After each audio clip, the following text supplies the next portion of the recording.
Olá, teachers do Brasil, sejam bem-vindos novamente a mais uma sessão da ELT Week 2024. É uma honra para mim estar aqui com vocês hoje. Meu nome é Emílio Burarac, eu sou gerente de projetos da área de língua inglesa aqui no British Council, no Brasil. Eu vou iniciar com a minha audiodescrição.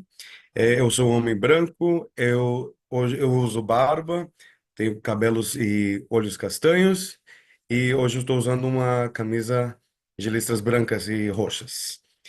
Continuando com a nossa programação para hoje, na ELT Week 2024, eu queria compartilhar com vocês que esse é o nosso terceiro ano que temos educação e também é o primeiro ano que temos o apoio do Centro Paula Souza, que é a maior rede de ensino técnico da América Latina, não só do Brasil, mas da América Latina também. Então a gente está muito feliz de contar com o apoio dessas duas gigantes instituições. Hoje a gente vai conversar com o professor, com o doutor Mariano Felice. A palestra dele se intitula AI for Language Assessment. O trabalho do professor Mariano envolve a análise de como a inteligência artificial e o processamento de linguagem natural podem ser usados para aprimorar tanto o aprendizado como testes assistidos por computador, a partir de uma curadoria de conjuntos de dados e apoia colegas na adoção de novas tecnologias. Esses colegas seriam os professores na sala de aula. O doutor Mariano Felice também é pesquisador visitante na Universidade de Cambridge, onde foi pesquisador associado como parte do Instituto Alta, antes de se juntar ao grupo ARG do British Council. Ele tem um doutorado em ciência da computação pela Universidade de Cambridge também, e trabalhou extensivamente no processamento natural de linguagens para aprendizado e avaliação de idiomas, incluindo correção de erros gramaticais, digitação automática de erros, avaliação de sistemas, geração automatizada de testes, close, e calibração de itens. Mariano Felice também publicou muitos artigos científicos em conferências de PNL, ou processamento natural de linguagens, e de primeira linha. Ele deu palestras e tutoriais em diferentes locais do mundo e é revisor regular de workshops, periódicos, revistas e conferências na área dele. E, sem mais, eu vou deixar vocês com o Dr. Mariano Felice.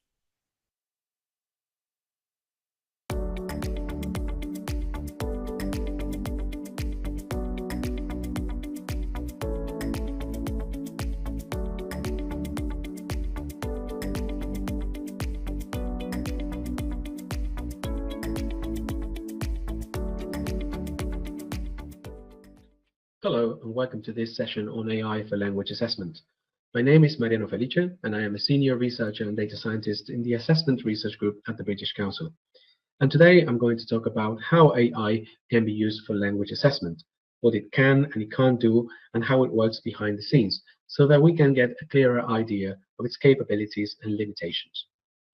So I'd like to start by talking a bit about AI in general, especially because nowadays AI seems to be synonymous with ChatGPT. And although ChatGPT is AI, AI is not only ChatGPT. AI is a lot more things. There are lots of other techniques, tools, and applications. So let's think, for example, of face detection on your phone, or optical character recognition when you scan a document, or when you talk to Siri on your phone, or the film recommendations that you get on Netflix. All these things are AI. All these things are made up by different techniques and tools and applications that come from AI. And just like we can use them for those things, we can also use them for language assessment. So there's a whole range of things that we can use behind ChatGPT, and hopefully we'll see many of them during this talk. So there are many benefits of AI for language assessment. So I'd like to go through some of them. So the first one that comes to mind is speed.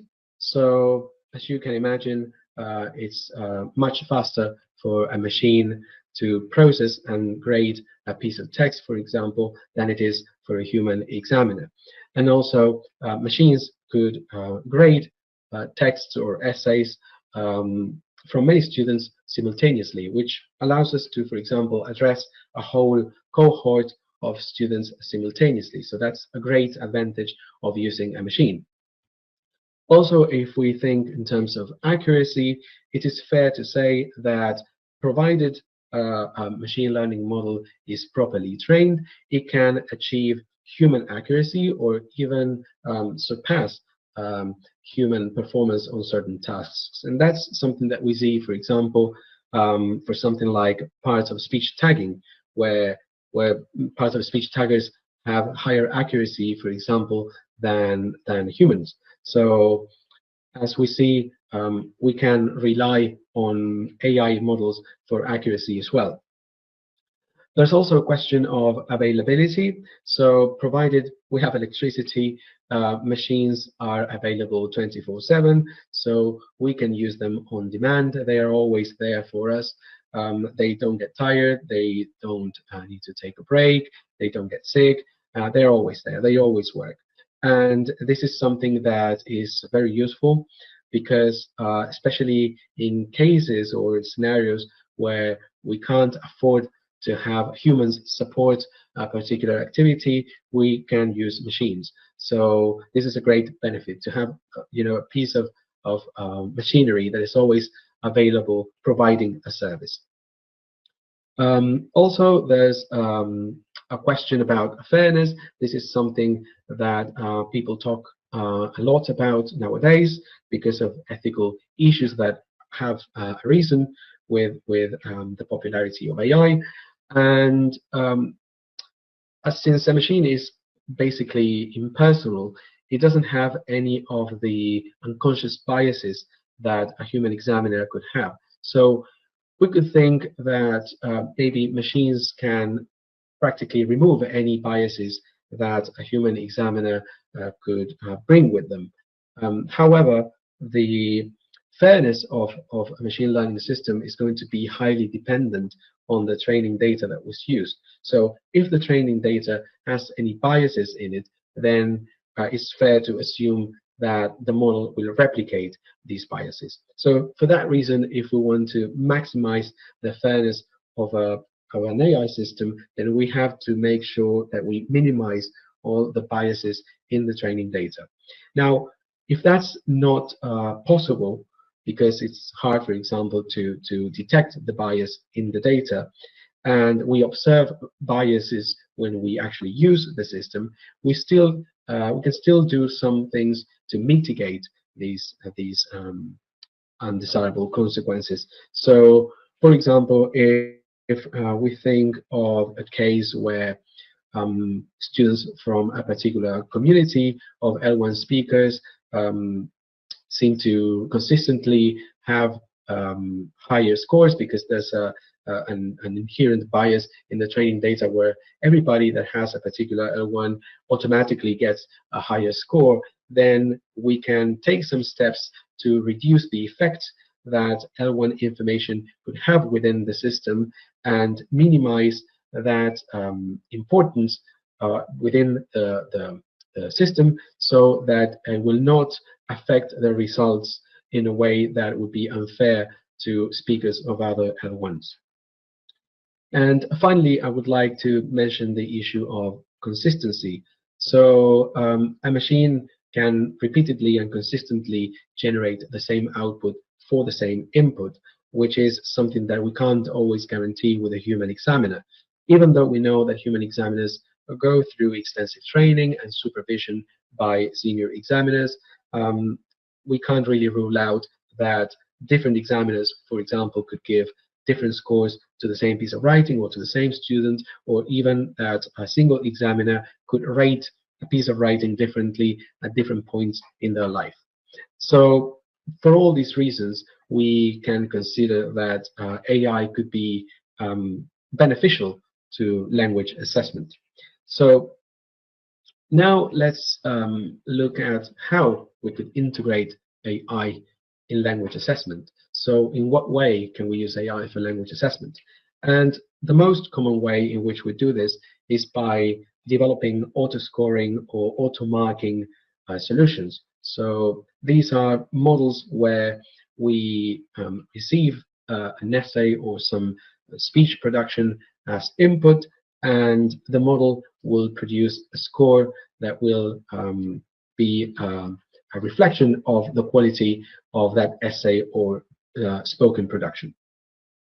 Now, these auto-scoring or auto-grading solutions, they provide a grade which can be of different types. So they can be a numerical score, for example, or they can be a category such as a CFR level, or even a proficiency level, let's say beginner, intermediate, and advanced, or it could also be a binary outcome, something like a pass or fail. Now, these scoring systems typically score their input on multiple dimensions. So these are dimensions that we think of in advance. And we can have a system for each of the dimensions and then have another system that gives an overall score based on the output of all these other subsystems. Or we can have just one single system that scores on multiple dimensions, including an overall score. So let's think of what dimensions we could use for different types of input that we could expect. So, for example, if we think about written production, we can think of aspects or dimensions such as vocabulary, punctuation, grammar, organization, task completion, register, etc. Whereas if we think of speech production, for example, we could think of more specific aspects such as pronunciation, prosody, fluency, as well as many of the aspects that we also use for written production, such as grammar, vocabulary, task completion, and so on. Now, how are these models built? So we know what we expect of them. We know how we can benefit from them, but how do we build them? So the way that these models are built nowadays is by the use of machine learning. So machine learning is a discipline within AI that is concerned with the techniques that can be used to make a machine learn to solve a task from examples. And there are different types of machine learning. In this particular talk, I will only focus on what is called supervised machine learning, supervised learning, which is a kind of learning that occurs when we have examples and their labels. So we have examples and the way that they have been solved. We have examples and the expected output for each of these examples. So we're going to see now how this works through the whole machine learning pipeline. So here I'm showing the different steps that are typically involved in a machine learning process, and I'd like us to go through each of them in detail using automated essay scoring as an example. So the first of these steps is data collection. So this is the stage where we collect all the data that we're going to use to train and test our systems. Something that we have to take into account when we collect our data is that it has to be representative. It has to be representative of the target population that we're going to use our system with. So it has to have the same characteristics. It has to have from the same population. It has to come from the same population. So apart from that, we also need to think in terms of how much data we're going to need. And in this regard, we always say that we need as much data as possible. And this is because the more data that we use, the higher the performance is going to be, the more accurate these systems are going to be. So for that reason, we always try to collect as much data as possible. This means that typically we would think of hundreds of examples or thousands or even millions in the case of some complex problems. Now, once we have all these examples in our collection, we split it into 3 different sets. So the first of these sets is what we call a training set, and it's the collection of essays, in this case, of examples that we're going to use to train our algorithm, to train our model, to train our machine.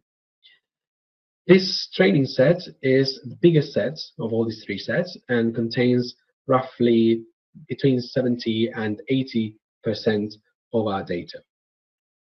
Then we have a second set, which we call the development set, that we're going to use to optimize the models that we build. And finally, we have another set that is called the test set, and this is the collection that we're going to use to compute the final performance of our models. Now, we have to solve a little problem before we start training our models. So the problem that we have is that machines don't understand images or video or audio or text. They only understand numbers. So for that reason, we must represent every example that we have in our collection as a set of numerical values. So we have to find a numerical representation that the machine can use as the input to the algorithm and as the basis for the decisions that it's going to make about how that input is linked to the output. And there are basically two ways in which we can perform this conversion of non-numerical data into a numerical representation. The first of these methods is what we call a feature-based approach. So this is an approach where we define what is important in the input in terms of values, numerical values, indicators, characteristics that we find in the input that could be quantifiable. This is essentially a manual process because it's us who have to come up with a list of features and who have to implement how these features are going to be extracted and computed. On the other hand, there is also an automatic method of finding numerical representations for the input that comes from the field of deep learning. So these are more modern techniques that can automatically detect the aspects of the input that could be important and informative in order to help machine learning algorithm build associations between the input and the output. The problem with these deep learning approaches, however, is that they are very abstract and not really transparent to the user. So in many cases, we don't really know what the machine is doing. We can't really tell what kind of information it is extracting. It's not really transparent to us. It's not like the features that we define that are very clear cut. These are more abstract representations that generally have no obvious meaning to us humans. Okay, so once we have defined our set of features, let's assume that we're working with a feature-based model. We've defined the features. We now need to extract this for each of our examples. So let's think, for example, of what features we could extract in the case of essay scoring. What features would we extract to represent an essay? What characteristics of an essay would be useful for a machine learning model to draw conclusions on? I've included some of them here. So as we can see, there are all sorts of different features. They've been grouped into different categories, into different dimensions. So we can see, for example, that if we want to analyze things with regard to content, we have things like what overlap with a written prompt, with a written question. That's to check, for example, if we're using the same kinds of words that we have in the original question. Also, if we want features that look into language use, we have things such as the frequency of the vocabulary, or type token ratio, or error rates for grammatical errors. And then if we want to look more into structure, we have things like essay length, so the number of words that we have in the whole essay, also the number of words per sentence, or average sentence length, and so on. Now, it is not a strict requirement that all the features that we define have to be numerical features. As we can see here, some of the features are more abstract, such as cohesion and coherence. But at the end of the day, we will have to convert all the features that we define into a numerical value. So even in the case of more abstract features like these ones, we could still think of building, for example, an auxiliary model that would be trained in a similar way that we are training this model for essay scoring. But in that case, it would be a model that would generate, for example, a coherence index or a cohesion index. So by using an auxiliary model, we can turn these features, these abstract features, into some sort of numerical value. Also, it could be the case that we define features that have categorical values. So let's think, for example, of a feature for the most frequent word in the essay, for example. So the value of that feature is going to be a word. So in those cases, we also have to think of a conversion of those words into a numerical value. Now, thankfully, machine learning provides us with certain transformations, so there are well-known methods that we can use to transform these categorical values into numerical values that we can easily use for our training later. So we now have a set of features. So what we have to do next is write pieces of code that would carry out the extraction of these features from each of these examples and generate these numerical representations, these feature vectors, as we call them. So by doing this, we will now have a mechanism of converting every single example in our training data into a feature vector, into a numerical representation that we can use for training in our machine learning algorithm. And that is precisely what we're going to do next. So the next step is the actual training.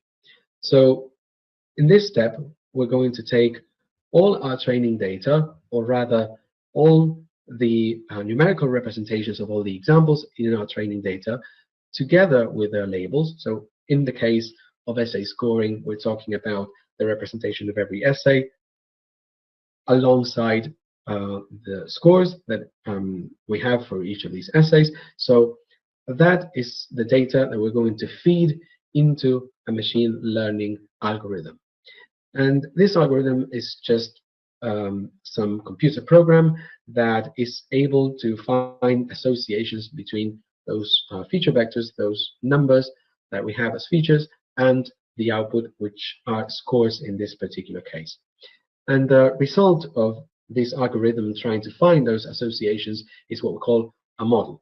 So this model is going to have the knowledge, the know-how of how new scores, in this case, could be derived from new essays. So how new input could be derived, predicted from new unseen input. So the next step is what we call fine-tuning. And this step is necessary because every time that we build a new model, that first initial model isn't necessarily an optimal model. That's generally not the best model that we can obtain from training. So what we're going to do at this stage is use our development set to test our model and start tweaking the machine learning algorithm, start changing some things in the algorithm to produce newer models that will hopefully be better than the one that we have. So we first start by training a new model like we did earlier. And using this initial model, we're going to take all the essays in our development set, we're going to feed them into the model, and we're going to obtain the predicted scores. Now, because we have the true scores in our development set, we're going to compare these predictions with the true scores, and we're going to compute some metric of performance, some metric that tells us how close or far away are the predictions to the true scores.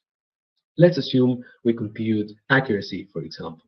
So we will keep a log of the parameters or hyperparameters that we've used in our machine learning algorithm during training and the resulting accuracy of using those parameters. And next, we're going to make some changes to those parameters in the algorithm and train again, obtain a model, and repeat this testing process using the development set. And so we repeat this cycle many times. So we train, we test, and we tweak. We repeat this process until we see that we can't get any further improvements on our model. So that's when we stop. And that model is the final model, the optimized model that we're going to use. So the next stage is the testing stage. And this is what we're going to use the examples that we reserved in our test set to compute the final performance of our model. Because we now have the most optimized model from our training, we can use all the essays that we have in our test set, feed it into this model, get the predicted scores, and just like we did with the development set, we're going to do the same with the test set. We're going to take the true scores that we have, we're going to compare the predictions to the true scores, and compute this final performance. And this final performance is the one that we are going to report when we talk about our model. And this is what is going to tell us how accurate our system is, how precise it is. So, for example, let's assume that we get a final accuracy of 90%. What this means is that out of 10 examples that we see as 10 unseen new essays, 9 of them are likely to be accurately scored, while 1 of them is going to be inaccurate, on average at least. So by having this information now, we know what to expect when we use this model in the real world. So we shouldn't be surprised if every now and then we see an inaccurate score, for example. And that's the reason why every time that we use one of these models, it has to be under the supervision of a human that's responsible for monitoring how the system behaves. We will never use these scores from AI systems blindly. There's always going to be a human in the loop, as we call them. So there's always someone that has to be, there's always has to be someone responsible for how these systems are used, how we are using the output of these systems. So we've seen how these feature-based models work. We define features. Those features are used to characterize the input, the essays in this case, and those feature vectors are then used during the training process to build a model that can predict new scores for unseen cases. Now, they are very simple, but they are also very effective, and they have many advantages as well as disadvantages. So let's have a look at some of them. So one of the advantages of these models is that we are the ones that define what is important. So by defining the features ourselves, we are the ones that are telling the algorithm what to look for, what is important in the input, what characteristics are informative in order to make a decision about what score to give to an essay, for example. Also, these models are in general very easily explainable. That's because the algorithms are fairly simple. Also, as I said, we define the features, so it's very simple for us to figure out the correlation between the values of the features and the values of the output, the score, for example, of an essay. So it would be very easy for us to investigate why a particular score corresponds to a particular essay. In general, when we use these kind of models, we also get information about what features are the most important, or how the features are weighted within the model in order to produce a score. So for that reason, it's very easy for us to explain how a score is derived. And finally, they are fairly easy to implement, especially compared to more complex algorithms, because as I said, they are algorithms that are fairly straightforward and easy to follow, so they are not particularly challenging. Now, among the disadvantages, sometimes we need to resort to expert knowledge, so basically domain experts. So especially if we are modeling a problem that we are not particularly familiar with, because we have to define the features, we have to define what is important, we have to characterize the input. We might not know what is important in a particular problem. However, when AI practitioners start working on a particular problem over time, they start to develop an intuition of what are reasonable features for different kinds of problems. But as I said, in some cases, we do need to resort to domain experts. Also, the fact that we have to define all the features manually and we have to write all the code for the features extractors can make the whole process a bit tedious. Also, because the accuracy, the performance of the models is directly dictated by the features that we use, that means that we are somehow limited by our own creativity. So if we don't come up with a creative and useful set of features, then it's very unlikely that we will get a very accurate model, a very successful model. So in a way, we are limited by our own creativity when we define the features. And finally, what happens with these models is that they are not as powerful as newer models, more precisely models that belong to deep learning, as we will see later. Still, these models are very good, for example, for regression problems. So problems where we are trying to predict a numerical value, such as score in this case. So for these kind of problems, they work very well. Now, moving on, we can also use a different type of model to solve a problem. And as I mentioned, there's this new set of techniques called deep learning models. They became very popular in 2010 and became more and more popular with time. This is actually the kind of technique that underpins things like large language models like ChatGPT and so on, and also most of the modern algorithms for solving very complex tasks.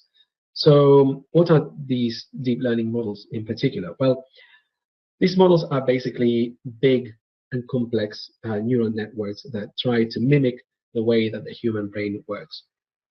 A neural network is a particular type of AI model that is composed of a series of layers, each of which has multiple neurons. So these are units that carry out calculations, and by having a stack of many of these layers, these models can abstract a lot more when they try to solve a task and have much more intricate representations for the input.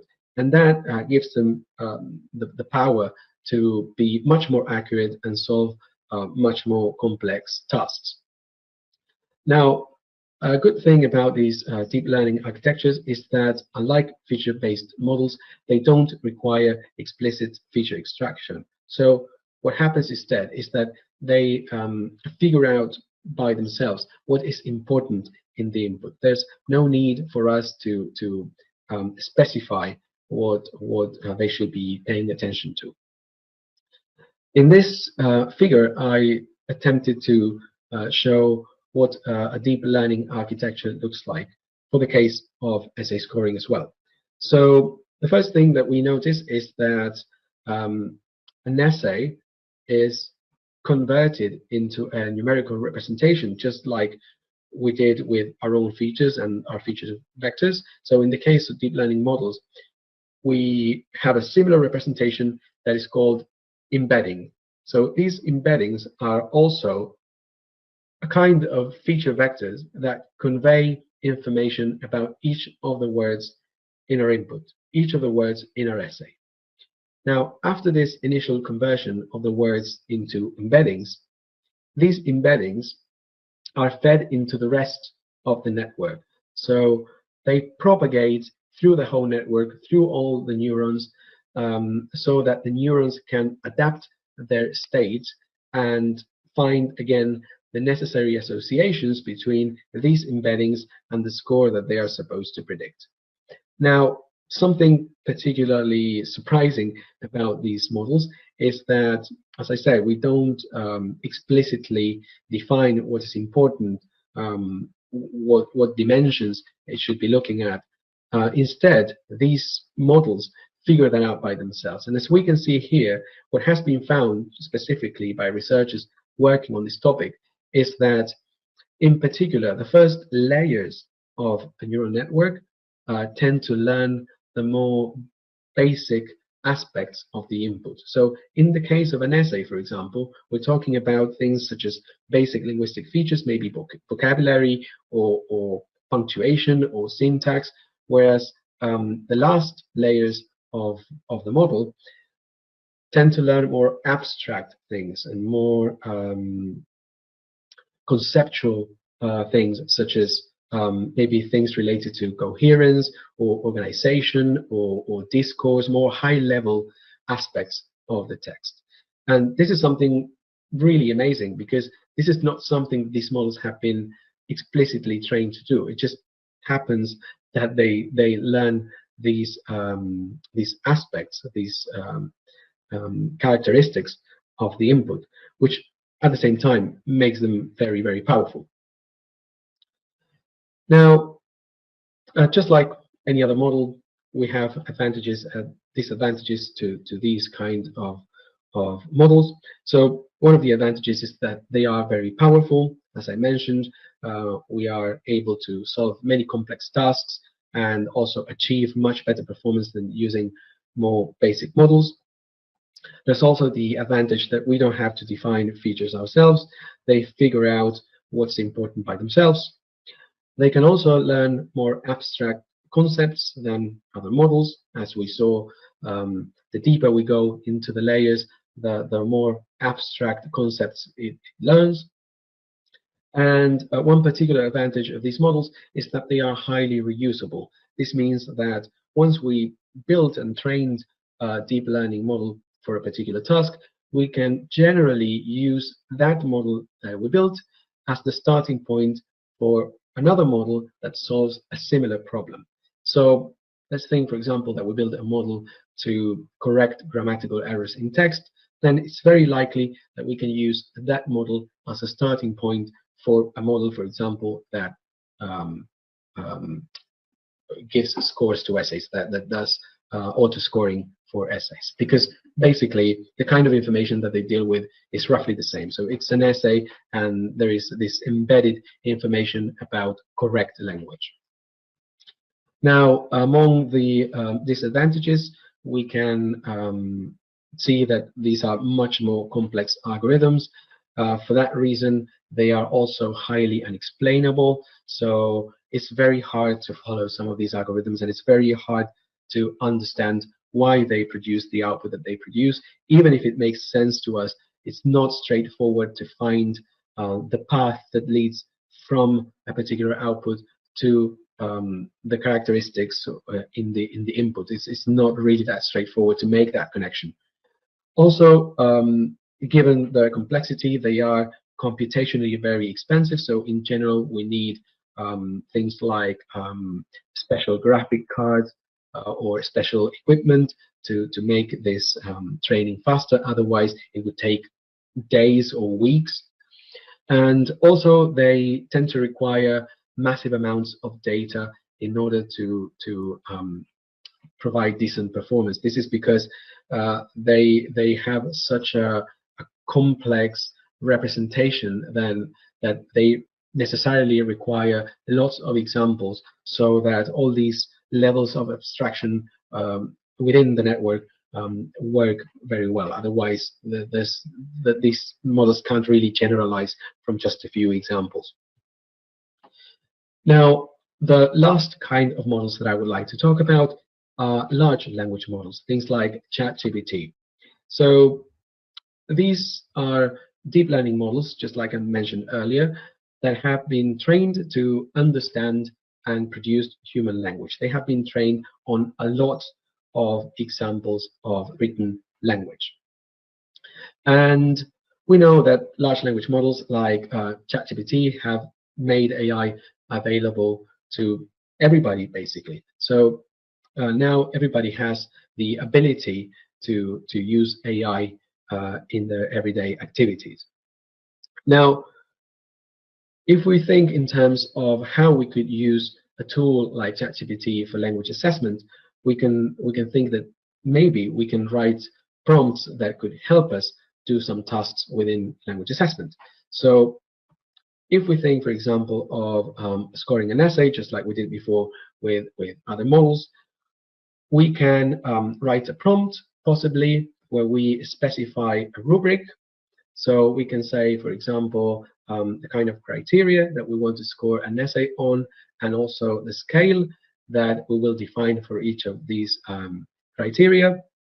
And then basically submit an essay and give ChatGPT the instruction that we want it to be rated based on the rubric that we provided. And then we will obtain something like what we see on the right-hand side. So for each of the criteria that we defined, we're going to have a little description, justification, alongside a score for that dimension, and most of the times also an overall score that is based on the scores that have been given for the different dimensions. Of course, the output will depend on the prompt that we give it. We give the language model. So it's all about our creativity and how precise we want to be when we define how things should be scored. So as an advantage, we can mention that these models are very powerful. They are very easy to use. We just need to write in human language. There's there are no technical skills required, basically. They're also very versatile. They can solve lots of different tasks. We are now concerned about language assessment, but we can use it to produce any kind of text and even solve some problems. Now, some of the disadvantages of these models for language assessments in particular is that they can be inconsistent. So this means that even if we're using the same prompt on the same essay, if we try it on different days, for example, it might give us different scores. So for this reason, we can't really rely on them so blindly. Also, the kind of output that we get, or even the scores that we get, will depend on the user prompt. So maybe for the same essay, different prompts will give different output.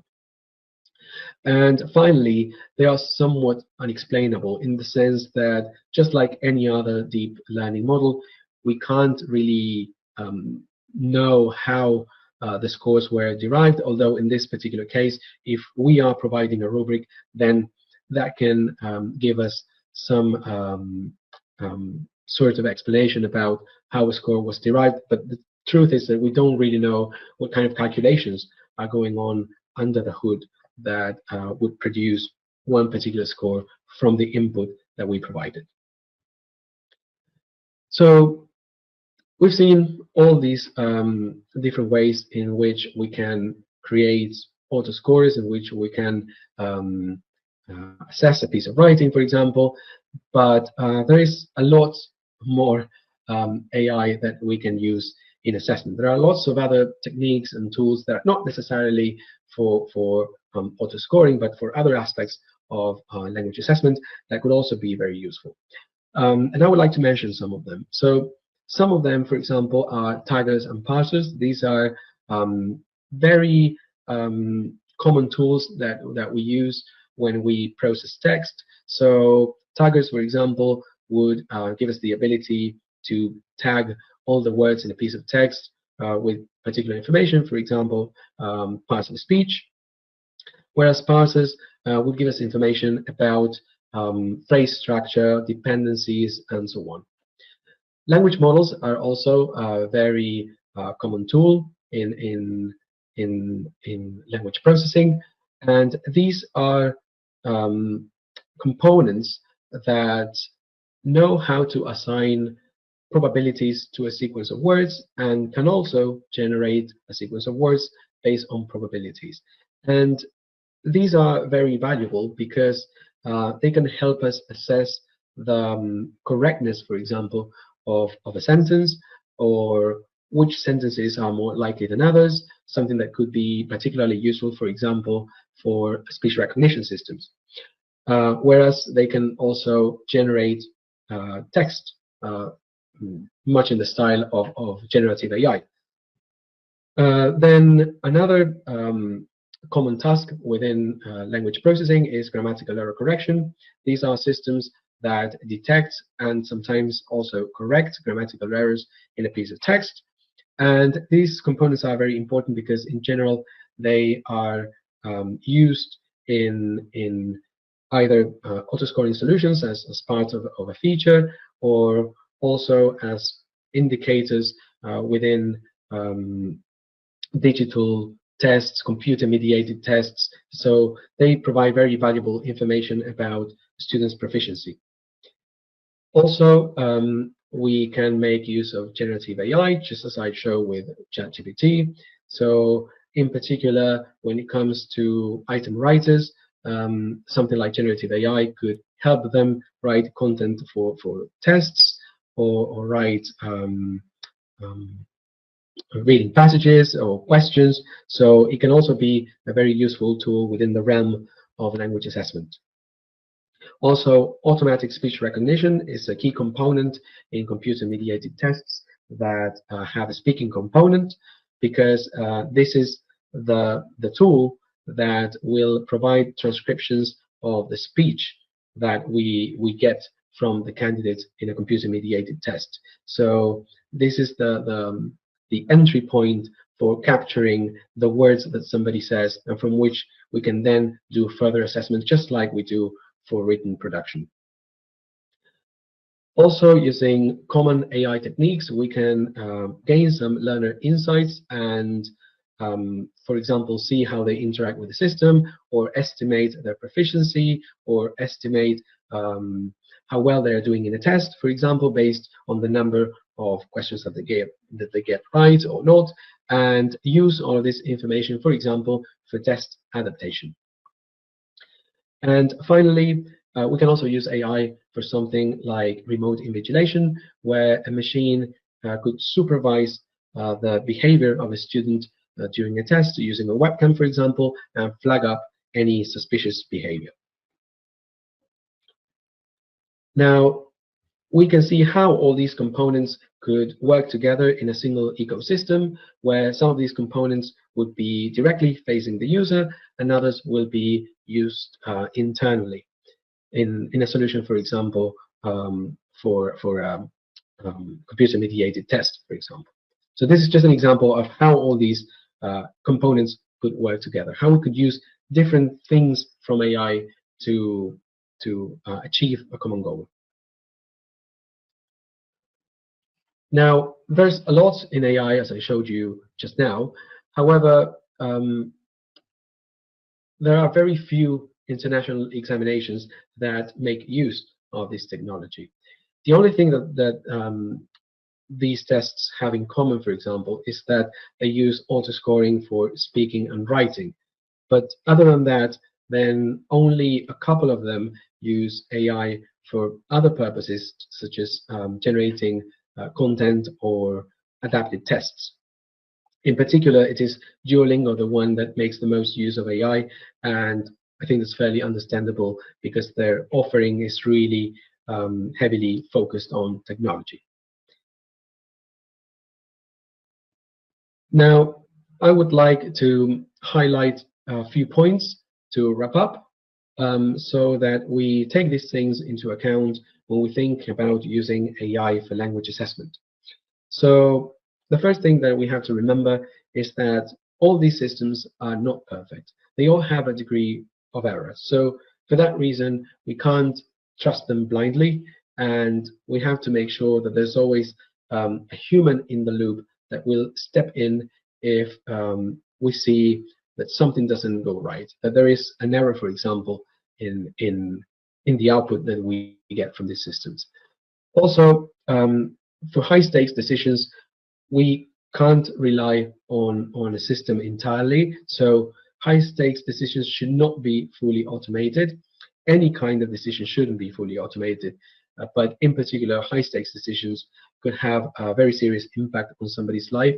So it is recommended that we don't rely on these systems entirely. It's okay, however, for example, if we want to use some of these systems for practice tests, for example, that would be a low-stakes scenario. So in that case, we don't really face the same kind of issues so we would face if we were talking about very serious decisions. And finally, something we have to take into account is the potential ethical issues that the use of AI could have on people's lives, and in particular students and candidates. So we have to take into account questions regarding bias, as I mentioned earlier, but also integrity, privacy, dignity, security. All these things are questions that are arising now from the widespread use of AI, and definitely things that we have to take into account. And we have to make sure that we take ethics by design if we can. So we have to think of ethics from the very moment that we conceive an AI solution, and not once the systems have been implemented, because then it might be a bit too late to be able to fix some of these problems.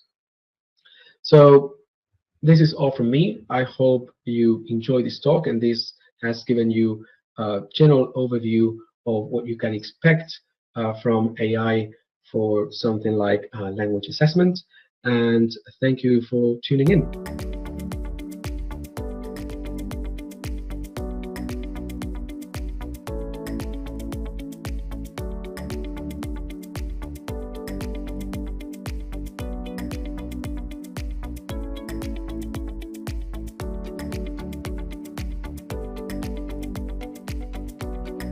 Mongevir, ele diz, quando eu conseguir me especializar nesse conteúdo de inteligência artificial, eu terei uma ferramenta muito poderosa nas minhas mãos. Acho que isso é uma mensagem muito importante que o professor Felice nos passou, que a inteligência artificial é uma ferramenta dentro da sala de aula, e não um inimigo, não um potencial inimigo. Então, muito bom, Mongevir, ele está ciente que, de fato, é uma ferramenta para nós, professores, dentro da sala de aula. Elizabeth Carolina Tenório, ela diz, quando os meus alunos me enviam um vídeo do YouTube, eu reviso as legendas que são geradas por AI, porque eles mostram se a pronunciação, se a pronúncia é correta ou dá para compreender. Sim, muito bom. Essa ferramenta da legenda automática que é gerada por inteligência artificial é uma ferramenta muito, muito, muito legal, muito útil, que ajuda bastante não só na leitura, certo? Mas também na pronúncia, como a professora Elizabeth disse. Então, a Maria Vicente também, ela diz que ela está começando a trabalhar com AI também dentro da sala de aula dela. É muito bom. Oh, we have Professor Mariano online as well. I don't know if you can hear us, Professor,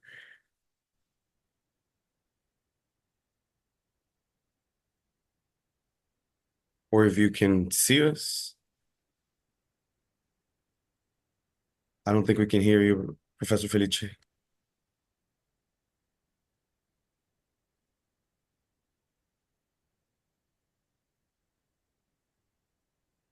Oh, I'm so sorry. We can't hear you. Can anybody else hear Professor Felice? We can see you, Professor, but we cannot hear you.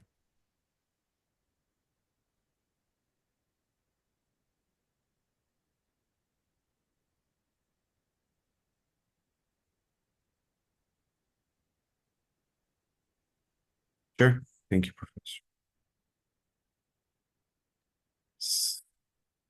Dr. Felice is trying to fix his microphone.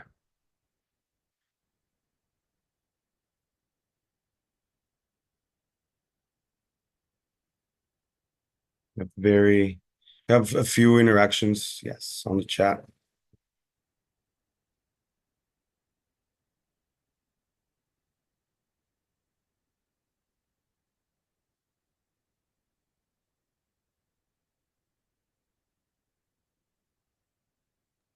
Hello.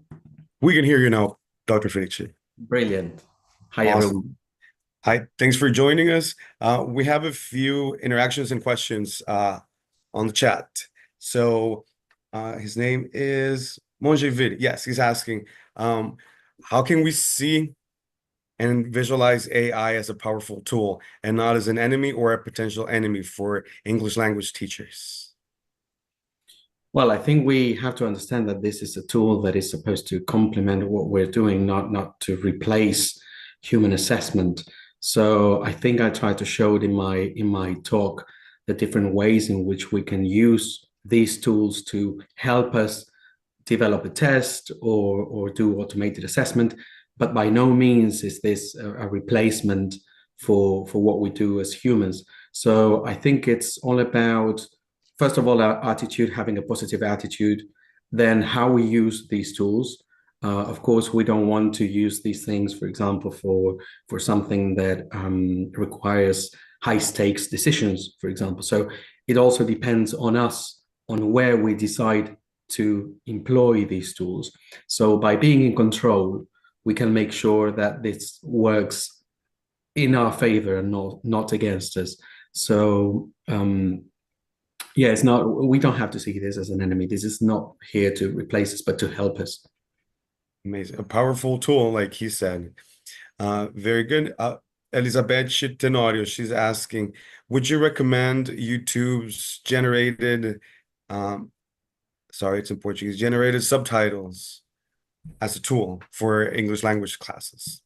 Yeah, I think that can be very, very useful for listening exercises, especially, and it can be very accurate as well. So yeah, that's a very, very simple tool that can be very effective.